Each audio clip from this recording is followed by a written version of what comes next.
Everyone, good morning. Welcome back to my channel Chumki অফিসিয়ালে তোমাদের অনেক স্বাগত, অনেক ভালোবাসা জানি। আজকে ব্লগটা শুরু করলাম। আজকে হলো শনিবার, সকাল বাজে 7টা। তো আজকে সকাল সকালে উঠা হয়েছে, এমনকি স্নানও হয়ে গেছে আর রান্নাও বসিয়ে দিয়েছি। তো মা যাবে এক জায়গায়, তো সেই জন্য আর কি। তো সঙ্গে থাকো, দেখতে থাকো ব্লগটা। আশা করছি আজকে ব্লগটা তোমাদের ভালো লাগবে। আর ভীষণই তাড়াহুড়ো করে কাজগুলো করলাম। তো এখন রান্না করব, শুধু ভাত বসিয়েছি, সবজি টবজি বানাবো। তো সঙ্গে থাকো, দেখতে থাকো। আর সকালের ওয়েদারটা কেমন আমাদের এদিকটাতে তোমাদের সাথে একটু শেয়ার করি, চলো দেখতে থাকো। এই দেখো, মার পুজো দেওয়া হয়ে গেছে, এই যে। আর মন্দিরের পর্দা তো একদম ফেলে রাখা রয়েছে। আর এই দেখো, সকালে কাপড় টাপড় কাচা হয়েছে, স্নান হয়েছে। এই যে হালকা হালকা কিন্তু রোদ্র উঠেছে। আমাদের এদিকে কিন্তু ফাঁকা কোনো মাঠ নেই যে তোমাদের সাথে শেয়ার করব।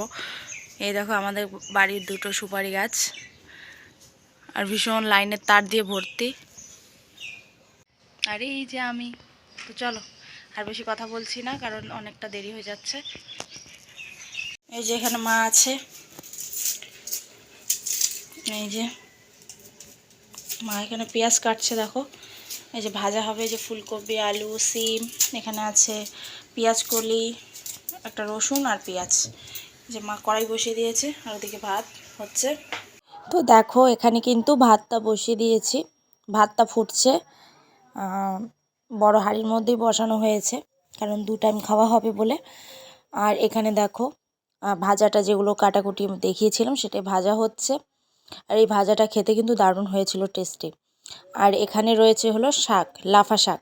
তো আগের দিনেই কিন্তু মা এগুলো বেছে রেখে দিয়েছিল, আজকে ধুইয়া নিয়ে আসলো। তো কার কার লাফা শাক খেতে ভালো লাগে একটু জানিও তো। আমার বেশ ভালোই লাগে। আগে তো শাক সবজি কিছুই খেতাম না, কিন্তু এখন সব কিছুই খাই, বা সব কিছু ভালো লাগে। তো এই দেখো, এখানে ভাজাটা ঘেটে নিচ্ছি। আর তাড়াহুড়ো করে রান্নাবান্নাগুলো হচ্ছে। আর কালকে জানো কত তাড়াতাড়ি রান্না হয়ে গেছে। আর এখানে দেখো শাকটা হচ্ছে, আর দুপুরের মেনু এটাই। তারপরে রান্না তো হয়ে গেছে কমপ্লিট। এই যে চা করলাম, এই ফুল বিস্কুটগুলো দিয়ে খাবো। আর 2 কাপ চা মা আর আমার জন্য। তারপরে ফাইনালি খাওয়া দাওয়া সেরে, মানে মা, যে মামা এসছে, দুজন মিলে খেয়ে আর কি রেডি হয়ে গেলাম। তো আমিও যাচ্ছি আর কি মায়ের সাথে একটু এগিয়ে দেওয়ার জন্য।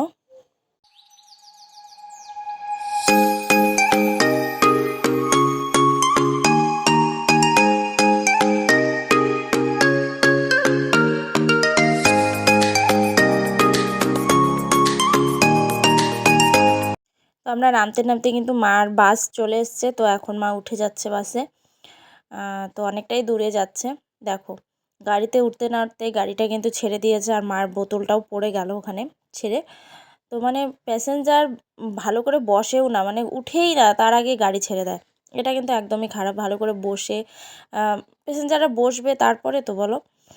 তো তারপরে কিন্তু মা তো গাড়িটা তখনই ছেড়ে দিয়েছিল। তো তারপরে আমরা বাড়ি আসার পথে আমি একটু বাজারে ঢুকেছিলাম, কারণ পেঁয়াজ লাগবে, আদা লাগবে। তো যেহেতু 9টার মতো বাজে, দোকানই খুলেনি দেখো এখনো পর্যন্ত। তো বাড়িতে এসে বাড়ির অনেকগুলো কাজ বাজ ছিল, সেগুলো করলাম। আর এখন আমি রয়েছি রান্নাঘরে। রান্না তো সকালবেলা হয়ে গেছে, কিন্তু এখন আমি মাংসটা বানাবো, মানে চিকেন বানাবো।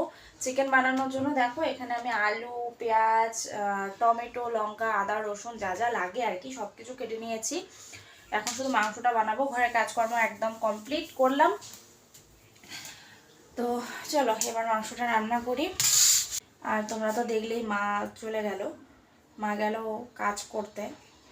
সত্যি আমাদের গরিবদের মানে কি বলবো, কাজ না করলে আর কি ভাত নেই, তাই না বলো। তো খুব শীঘ্রই চলে আসবে আবারও। এবার মায়ের যাওয়ার কথা ছিল না, তো হট করেই যাওয়া হলো আর কি। মা ভাবছিল যে এখান থেকে এবার কাজ করবে আর কি। তো হঠাৎ করেই যাওয়ার প্ল্যান হলো। তো যাই হোক, চলে আসবে শীঘ্রই। তোমরা প্রার্থনা করো যেন মা সুস্থ থাকে, ভালো থাকে। তো চলো, আর এখানে দেখো চিকেনটাকে আমি কিন্তু সুন্দর করে ধুইয়ে লবণ হলুদ দিয়ে মেখে নিয়েছি, একটু তেল দিয়ে। আর ধুয়েছি হলো লেবু দিয়ে। দেখো, লেবু দিয়ে ধুলে কী হয় বলো তো, মাংসটা একদম গোটা গোটাই থাকে রান্নার পরেও। এই যে, তো এখন মশলা পেস্ট করবো, এই যে তো দেখালামই।